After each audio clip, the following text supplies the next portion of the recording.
Tobe is an average schoolboy who is not good at studying, but is addicted to computer games.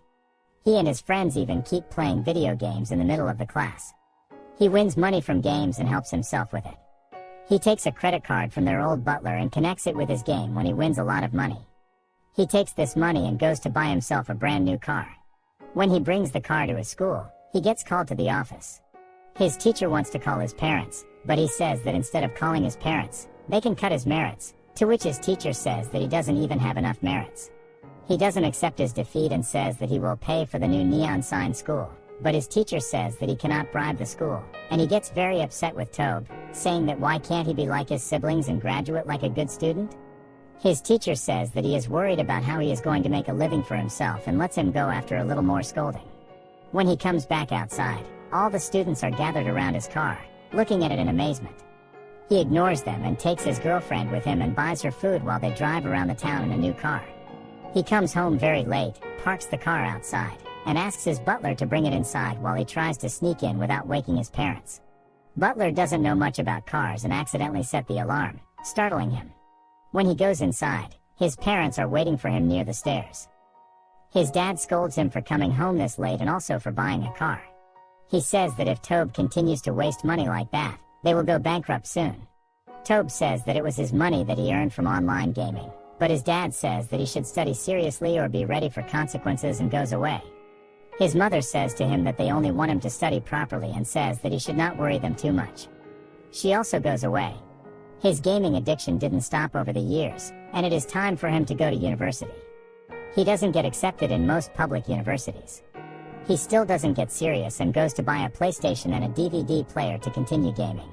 When he gets back home after buying it, his parents are there. They ask him about his university admission. He says that he got accepted into a private university, and it is not even that expensive. His father says that he should go to community college because he is not going to study and they will not waste money on him. Tobe says that he has money, and he will pay for himself. His mother goes after his father and tries to convince him to let Tobe go to a private university. While his parents argue, he goes to his room to play video games, only to discover that his account has been deleted. He goes to the electronics shop again and buys many DVDs at a discount. When he goes home and tries to show DVD players to his parents, one of them breaks before he even sells one or uses it. The shopkeeper says that the DVDs have no warranty or exchange policy. That's why they are so cheap, and Tobe should have known it as it is common knowledge, and he asks him to throw it all away. In his anger, he breaks a mirror table in the shop. The shopkeeper slaps him, but he runs away before he gets more beaten up. On his way back home, he offers his father a ride home. His father tells him that doing business is no joke. He says that it is how life works. He gives some money to Tobe, so he can study anywhere he wants, but when Tobe says that he is not one of his employees, his father takes the money back.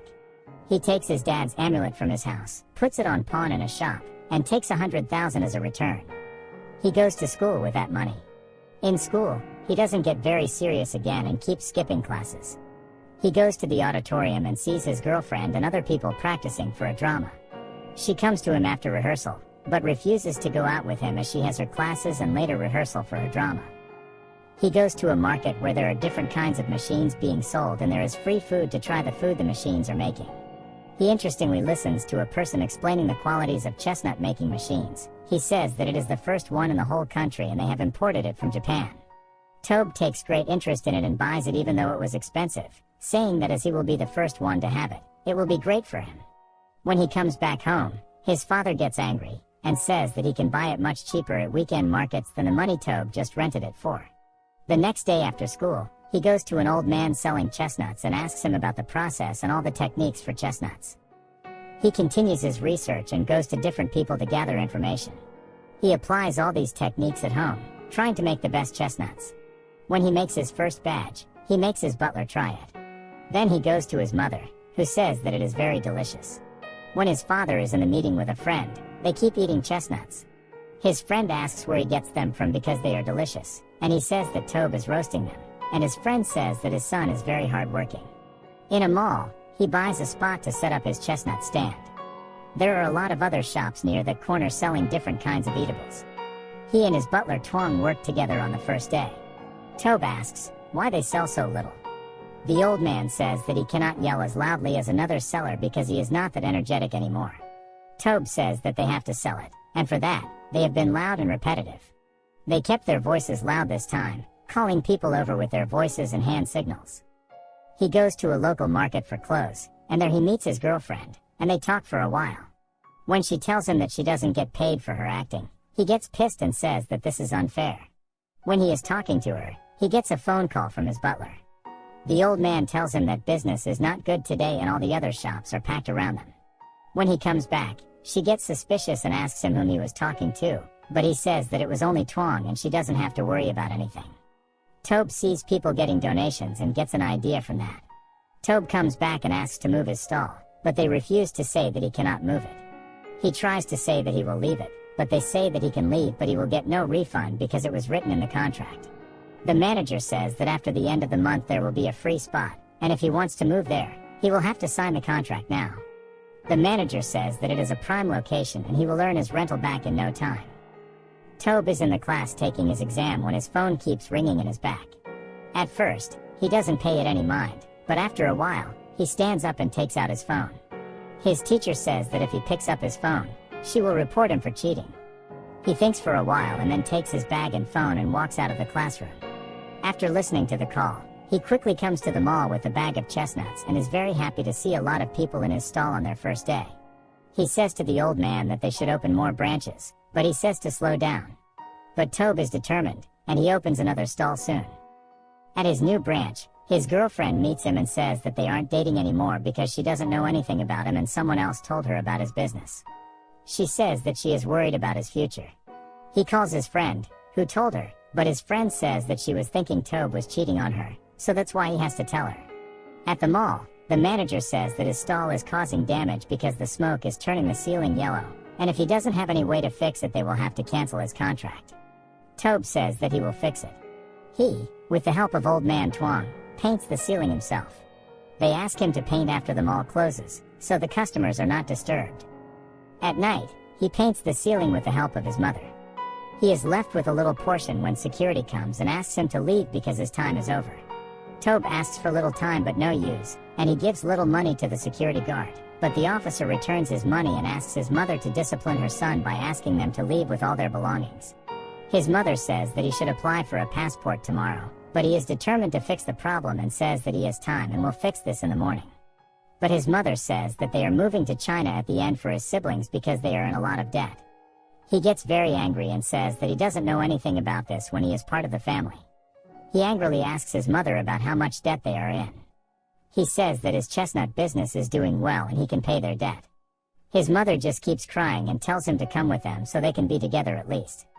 When he is getting his pictures taken at the passport office, he gets out in the middle and says to his parents that he will live here and study. He says to his father that he is ready to be his employee, so he can give him money now to study. His parents go to China without him. At the airport, his father advises him to leave chestnuts and go to school. He comes back to the mall the next morning to complete painting the ceiling. But the manager says that they cannot let him keep his stalls, and he has to take every branch out.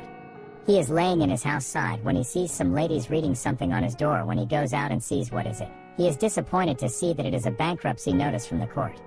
He takes it from the door and throws it in the trash can. He meets his girlfriend when he is roaming in the market. He quickly hugs her and starts crying. She says that he should leave the chestnut business and go to school, and she will help him. He agrees with her. They sit in the car and eat fried seaweed that she had brought from her house. From there, he gets the idea to try seaweeds as his next venture. He goes to the bank to apply for a loan. At first, the person says that he cannot get a loan because they already have a lot of loan applications. But when he begs to hear his story, the manager says that he only has one chance to convince him. Tobe tells the man his whole story. He even shows the scar that he got from trying to fry seaweed.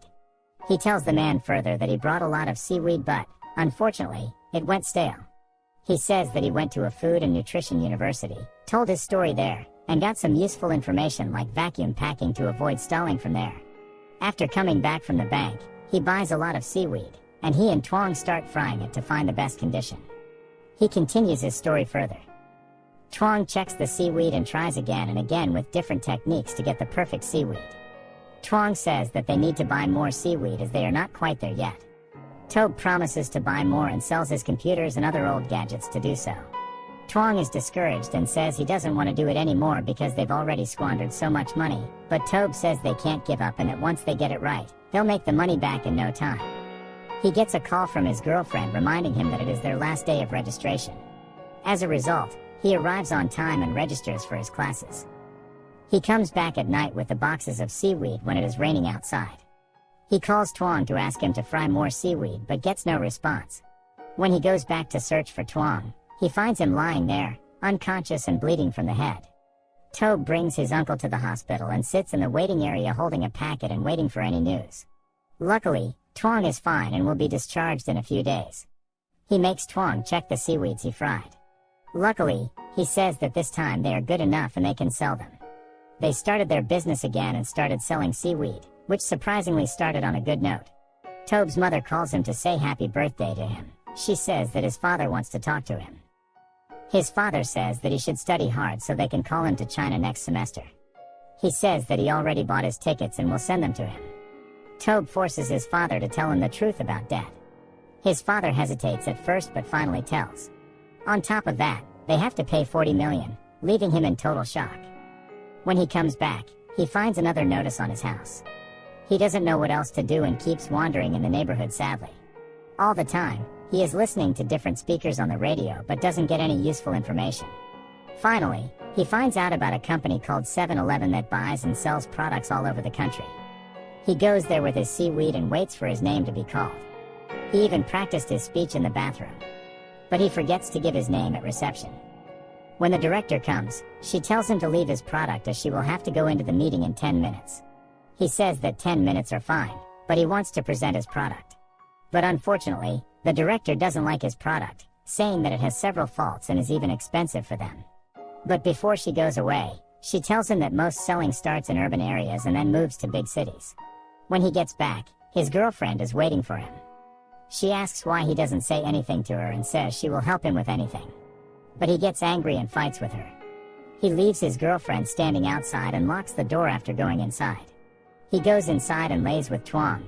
He starts crying, saying that he is a jerk as he fights with his girlfriend while she was just trying to help. Twang says that he should not get disappointed and that everything will be fine soon. In the morning, he goes and gets his packages redesigned. He goes to the 7-Eleven again but can't meet the director even after waiting for a whole day. He gets very disappointed and gives all his seaweed to a security guard on his way back. Outside the company, he sits at a bus stop and calls his mom. He says that nothing is working for him and his product keeps getting rejected. In the company, his seaweed is spread all around the office, and everyone likes it very much. Soon he gets called by the company. He is ecstatic to know that his product is approved. They said that he would have to deliver his product to their 3,000 branches. The director instructs him on how to complete his delivery and says that his product will be delivered after he passes the GMP inspection. He needs a lot of money to complete his first order. At the bank, they still refuse to give him a loan because he is so young. He sells his car and gets some money from that. But he couldn't get the supplies because they wanted more money soon. He is worried that they may not succeed this time, but Twang says nobody knows what will happen next and they should not lose hope. They rent a shop and prepare it to set up a seaweed shop. Soon they will have a GMP inspection. His uncle says that he can bribe them, but Tobbs wants to do it properly this time. They have some complaints about cleanliness, but they don't make any decisions immediately and say that they will fax him their decision later. He will fix all the problems in the factory soon. When he gets the fax, he is ecstatic to know that they have passed the inspection. When they deliver packages for the first time, Tobe is very afraid, but Twang assures him that everything will be fine. Even though they are an hour late, after so much begging, they let him deliver his packages. 2 years later, he has paid his parents' debt and now lives with them in their old house. His business is expanding all over the world, and he is now the youngest billionaire in the world.